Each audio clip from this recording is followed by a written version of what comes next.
Hi, everyone, and welcome to Growth Insights, your go-to podcast for everything commercial and investment real estate. I'm Antonio DiCiani from Suburban Citigroup, and in today's video, we're diving into the key differences between commercial and residential real estate investing, and why many investors are finding commercial real estate to be a more lucrative choice. Joining me, as always, is Michelle Christian from our team at Suburban Citigroup. Together, we'll explore why commercial real estate is often seen as the better investment, the challenges many investors face when making the switch, and how to get started in this sector. By the end of this episode, you'll understand why commercial real estate and the investment space may be the right move for you. So make sure you stick around for this insightful conversation, and don't forget to subscribe to Growth Insights for more valuable content on growing your real estate business.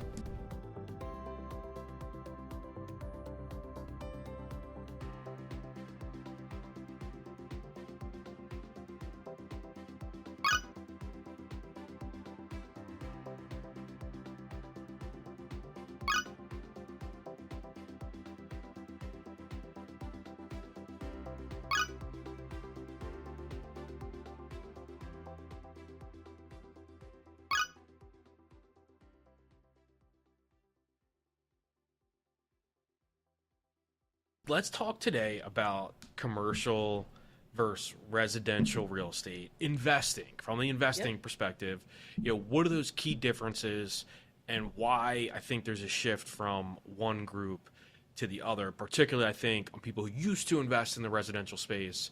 And when I say residential, I mean, buying single family rentals on a non institutional type approach. Just buying kind of random units here for cash flow or whatever. A shift from that space into the commercial space. So I figure let's talk about that, because I think a lot of people have started their career, their journey, if you will, in real estate investing on the residential side because it's easier to understand, it's easier to break into, it's smaller checks, a little less intimidating.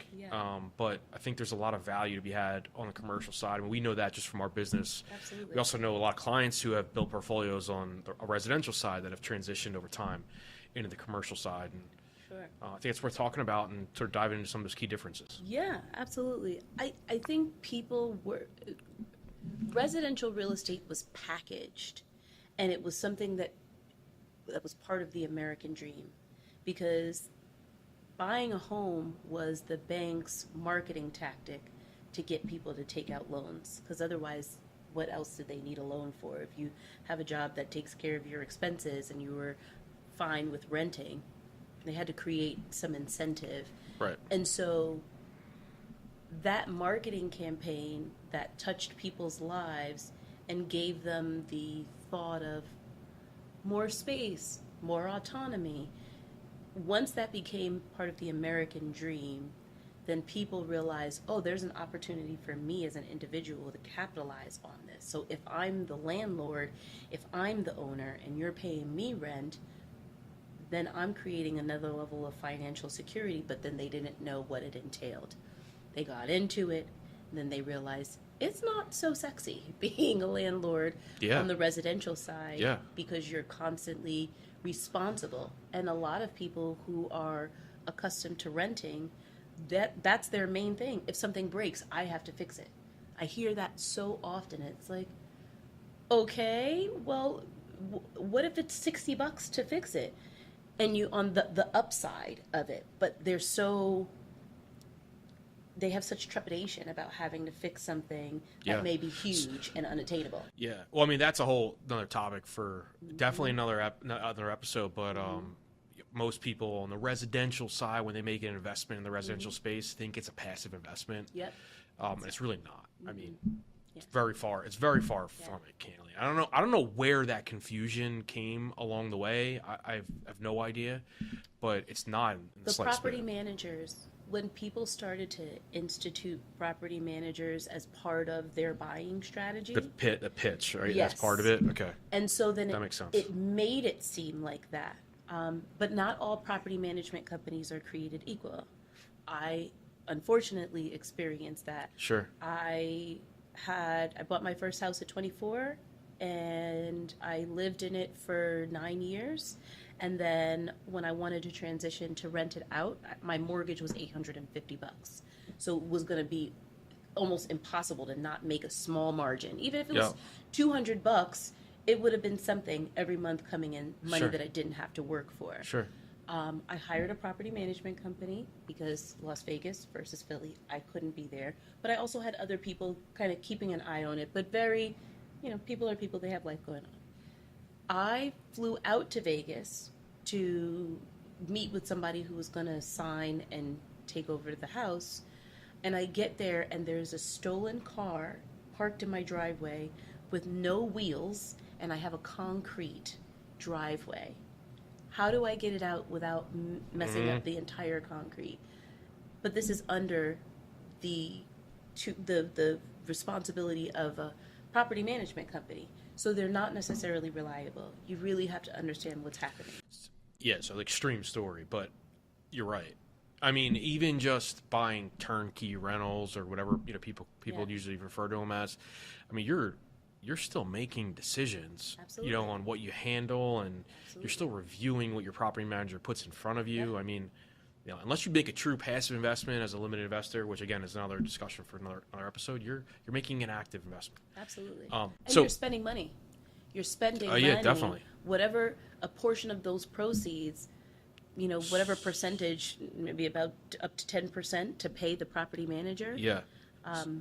The programs that are being marketed to people now encourage people to factor that in at the onset. So that's a good segue, right? Let's jump in. What are one of the questions I think I commonly hear is, what are the biggest differences? We'll start at a general level here. What are the biggest differences between commercial and residential investing, right? You're sort of headed down the road on one of them, right? I think cost is probably one of them, right? Yeah. Probably the biggest. Yeah. I think both cost from how you get into it, how do you get into the space, right? We think about commercial real estate assets, which is your industrial, your shopping center, your multi-unit residential, so your 5 or more multifamily. As the price points start to get pretty aggressive, which means your equity required gets aggressive. Absolutely. Your repair costs are expensive. You're talking about a 30-unit building with roof for 30 homes as opposed to a single family, right? That stuff's expensive. Versus the residential side, which is a little more palatable from the financial component. Very much so. Is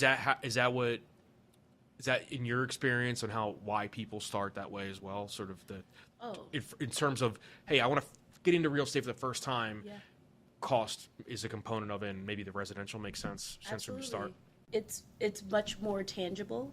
Yeah. And in terms of offloading the product, it's more tangible that way as well. You're more apt to find somebody that you can sell your single family home or your even multi-unit duplex or triplex to somebody else. And there are so many programs that have fashioned themselves to teach people how to invest and how to invest for little to no money. Sure. So if your credit is good, you could potentially Leverage get qualified to leverage programs where you're bringing a nominal amount to the table to close.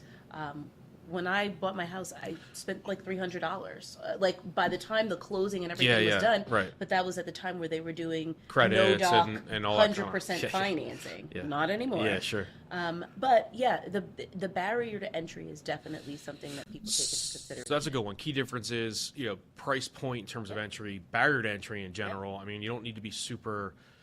You should have some skill when you're investing in residential real estate, but to jump off and buy a shopping center or a net leased investment or industrial building, you need a little more skill to maneuver that process. So and the contacts, more often than not, I mean, I feel like access to deals. Is that what you're saying? Access to opportunities and people that can educate them. Because as you're driving through through the street and you see these shopping centers, it almost never occurs to people, I can own that. Yeah. Or even if it's a portion, I can own that. They don't know. It's not something that is widely taught. I think that there are more programs that are speaking to owning commercial or investing in commercial, but it's not something that has been laid out to where your average individual can think, hey, if I bring 30, 40, 50,000 to the table, no, can I buy it myself? Probably not. But can I be part of... How do I get into that? Sure. Exactly. Can I be part of a group of people that are buying fractional shares? So one of the things, the whole point of Growth Insights here is demystifying this concept of the commercial investment real estate world. And yeah, there are plenty of passive opportunities where you can own a piece of a bigger pie and get access to bigger opportunities and help separate this differentiator between the residential space and investing in the commercial space. Yes. So residential doesn't have the same allure any longer. I think people have seen the cracks beyond when we had the housing market crash. That was huge, but then I think people thought they could bounce back. But now that we've been in this dichotomy where you have people on the fringe with money, and then you have sellers who stand to have a huge gain, but then where do they go? The inventory is low, so they can't even capitalize on whatever gain may be available to maybe diversify, downsize, minimize their expenses, and explore other opportunities. I think Growth Insights is what will help people understand that there is a plan. It doesn't necessarily matter your timetable or when you get into it, but if you know that there are steps that you can take to prepare yourself to eventually execute this decision, that is the gap that people don't have answers to. Right Definitely. So we hit on price point to entry. We hit on accessibility to deals, skill level a bit. What are some others? I mean, financing comes to mind as a key differentiator, I guess. You know, how you actually finance the deal, which ties into obviously size and all that stuff, but they value differently, right? I mean, when you transitioned from the role you were playing on the residential side versus the commercial, was that like a glaring difference to you, or Very some much nuances? so. Yeah. Because at least with residential, you have to give your arm, leg, throat, chin, and probably firstborn. But once you finally get qualified for a mortgage, this is how much money I have to spend. Right.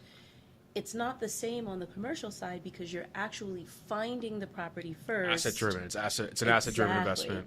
And understanding assets versus liabilities requires some level of basic financial education. Yeah. And most people are in debt, credit card debt. So the thought of how do I have reserves or resources available to put to the side to even create savings is something that people find insurmountable. Yeah. Because it's like they may not even have a month to 3 months worth of savings because it's this, I'm using my credit card because I don't quite have enough, but I'm getting paid, so then I'll pay the credit card down, but you're just paying it down, you're not paying it off. So I think the mindset has to be changed in terms of how you approach finances so that you are empowered to acquire assets. Yeah. Because the assets, it's like going on a diet. You have to deny yourself for a little bit, but once you get over that hump, you realize I didn't necessarily need all of that sugar any longer. I'm now satisfied with fruit. That's enough sugar for me. I'm okay. And I see the results happening, and it's giving me more encouragement and getting me more excited about the journey toward whatever my ideal weight is. Right. Very similar with commercial. You might have to deny yourself some immediate wants to create a bit of a savings pool. But when you look at what the flip side is, to be able to drive past a shopping center and know that you own a portion of that. It's a cool feeling. It's a cool feeling. Yeah, so that goes back to strategy and business plan. Some of the things that we're hoping to bring to light. It's it's all about what your business plan looking for and how you get from point A to point B is. And understanding that there's planning involved. Yeah. I think a lot of people feel like I can just go to the bank and get a mortgage. Yeah. You can't do the same thing with commercial. You've got to identify, okay, what am I in this for? What is my goal? Yeah. So on that side, it's like, do I underwrite as the borrower, and then does the asset and the business plan underwrite as the collateral? I mean, that's really the key to it. Yes. The valuation, the interest rate is different, Yes. the coverage component, the Yes. amortization is different. Yes.